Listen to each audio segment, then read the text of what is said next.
irmãos, a graça e a paz estejam com todos vocês. Hoje nós vamos meditar em Judas 5 até o 7, que diz assim: Quero, pois, lembrar-vos, embora já estejais cientes de tudo uma vez por todas, que o Senhor, tendo libertado um povo, tirando-o da terra do Egito, destruiu depois os que não creram. E a anjos, os que não guardaram o seu estado original, mas abandonaram o seu próprio domicílio. Ele tem guardado sobre trevas em algemas eternas para o juízo do grande dia, como Sodoma e Gomorra e as cidades circunvizinhas que, havendo se entregado à prostituição como aqueles, seguindo após outra carne, são postas para exemplo do fogo eterno, sofrendo punição. Nós vamos falar sobre o destino dos falsos mestres, pensando na seguinte grande ideia: a justiça divina decreta a sentença aos infiéis. Nós citamos na primeira mensagem a quem foi endereçada a carta, que era uma carta aberta a várias igrejas, aos judeus crentes por causa do conhecimento do Velho Testamento, aos crentes universais em todo o mundo, e aplica-se a nós nos dias atuais pelo mesmo contexto daquela época. Nós vamos pensar sobre 3 penalizações que a sentença divina decreta aos infiéis. A primeira penalização está no verso 5, vai falar sobre a destruição dos infiéis. Judas inicia esse trecho com um alerta relacionado com a fé, dizendo: desejo lembrar-vos, apesar de saberdes todas as coisas, uma vez para sempre, que Deus, embora salvasse um povo, tirando-o da terra do Egito, destruiu depois os que não mostraram fé. Essa expressão, desejo lembrar-vos, é no sentido de alertar os cristãos a travarem uma luta árdua pela fé. Caso contrário, eles poderiam e poderão se apostatar da fé. E trazendo à memória aqui o significado de apostasia, apostasia é abandonar o conjunto de crença em Deus. Isso não tem a ver com salvação, é a perca da posição, do privilégio de estar na presença de Deus, de usufruir da comunhão com Deus e com a sua igreja. E para evitar isso, Judas deseja lembrar aos crentes em perigo como Deus lidara com os infiéis nos tempos passados. O mais interessante é que Judas estava disposto a lembrar-los dos relatos, apesar de saberem eles todas as coisas, ou acharem que sabiam. Sendo estes cristãos a quem Judas escreveu judeus, era bem óbvio que eles já tinham bastante conhecimento desses relatos bíblicos, e talvez já tivesse lido inúmeras vezes, mas mesmo assim tinham se despercebidos das verdades espirituais que existiam nestes relatos. Embora eles soubessem de todas estas coisas, ainda estavam ocorrendo erros intoleráveis dentro da igreja. Portanto, para que estes não se tornassem ouvintes esquecidos, mas fazedores da obra de Deus, era importante relembrá-los da posição deles em Cristo. Judas, então, destaca alguns pontos aqui. Em primeiro lugar, que Deus livrou os israelitas escravizados da servidão egípcia. Ou seja, o maravilhoso livramento do Egito foi realizado por Deus, porque o povo agiu em fé. Mas com o passar do tempo, aquela geração incrédula demonstraram falta de fé e irritaram Deus ao extremo, causando assim a sua própria destruição. A expressão posteriormente os destruiu é consequência da desobediência do próprio povo de Israel.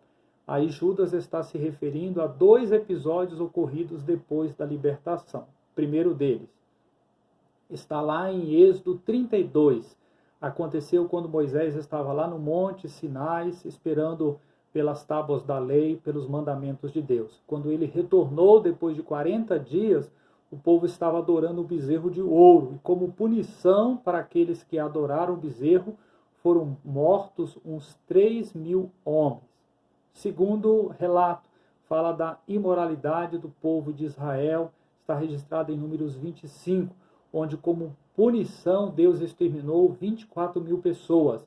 Esse episódio aconteceu em Baal Peor, citado na segunda mensagem, quando falamos de Balaão, quando uma midianita se uniu com um israelita, trazendo maldição sobre o povo de Deus. Fazendo aqui uma aplicação pessoal. Primeiro, mesmo os cristãos que têm bastante tempo de vida cristã e que conhecem bem os relatos bíblicos, mesmo estes precisam serem lembrados dos princípios e relatos da Bíblia, visto que somos imperfeitos e temos a tendência de esquecer ou tornarmos insensíveis àquilo que já ouvimos por várias vezes. Pedro fala justamente sobre isso na sua segunda carta, no capítulo 1, verso 12 e 13, dizendo o seguinte: por isso sempre terei o cuidado de lembrar-lhes estas coisas, se bem que vocês já sabem e estão solidamente firmados na verdade que receberam. Considero importante, enquanto estiver no tabernáculo deste corpo, despertar a memória de vocês. Segunda aplicação, Judas mostra que, embora Deus seja amoroso e salvador, ele também se ira contra o pecado do ser humano e irá puni-lo. O fato de termos as bênçãos de Deus, de estarmos na sua presença, não significa que somos salvos.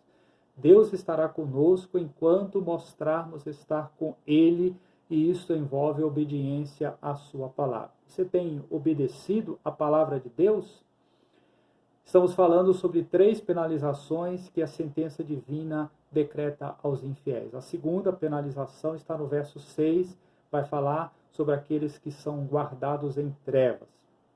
Judas também fornece um exemplo alertando os crentes. Ele escreveu: e os anjos que não conservaram a sua posição original, mas abandonaram a sua própria moradia correta, ele reservou com laços sempiternos, em profunda escuridão, para o julgamento do grande dia. Judas cita os anjos que foram criados como criaturas espirituais, tendo a perspectiva de vida eterna lá no céu.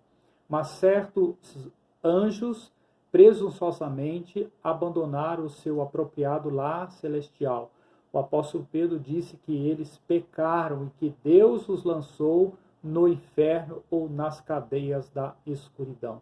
Deus não só os rebaixou de seus anteriores privilégios celestiais, bem como os entregou às densas trevas quanto aos propósitos de Deus, mas a referência aos laços indica que ele os restringiu. A ideia aqui de laços sempiternos tem o sentido de impedimento ou incapacidade.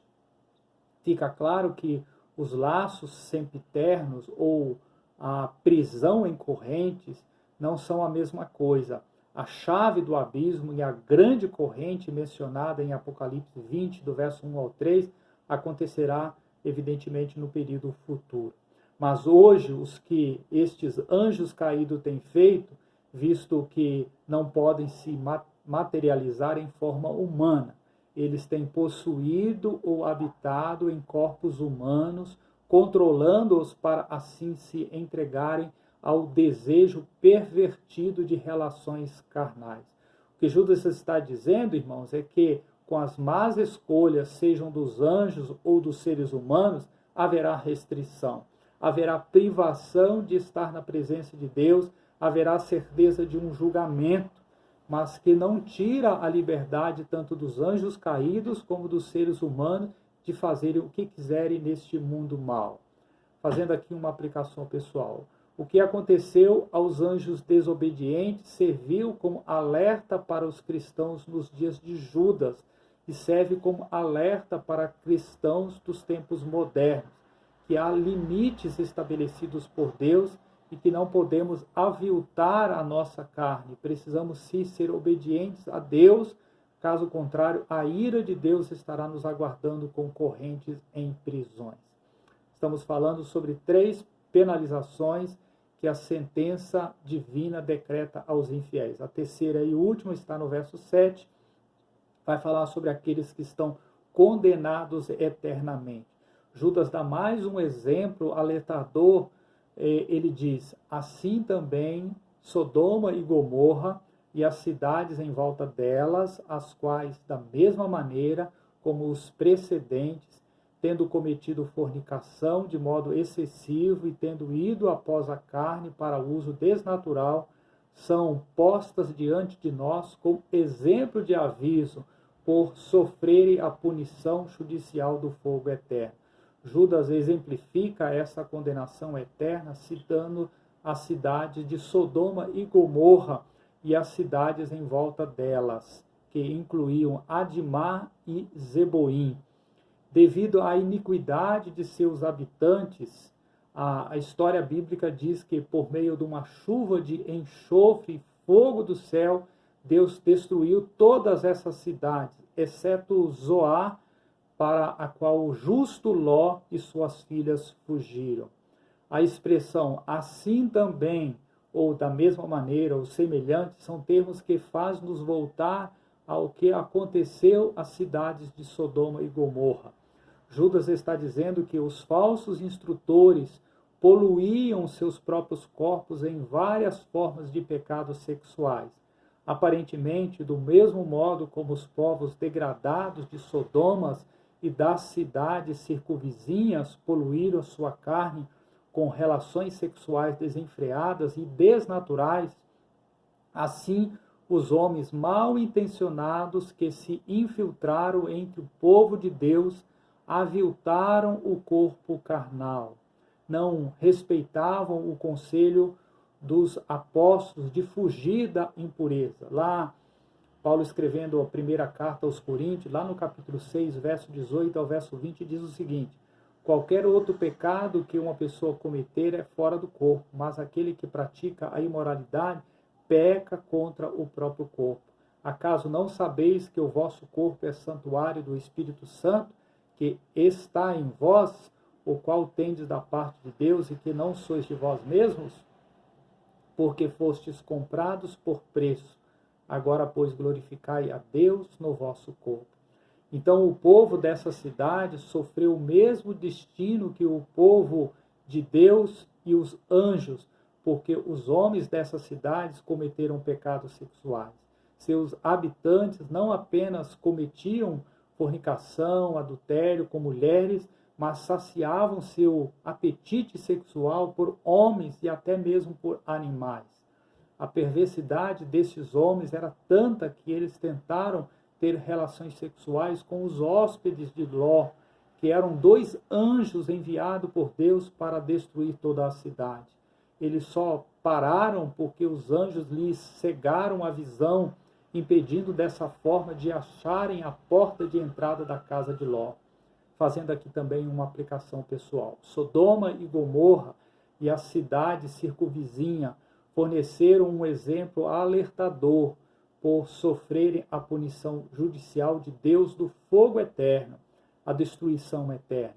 Portanto, a justiça de Deus revela-se em fogo eterno, porque é um exemplo eterno de que todos os que se rebelam contra o Criador e o desafiam por meio de uma conduta imoral serão consumidos pelo fogo eterno, pelo fogo divino.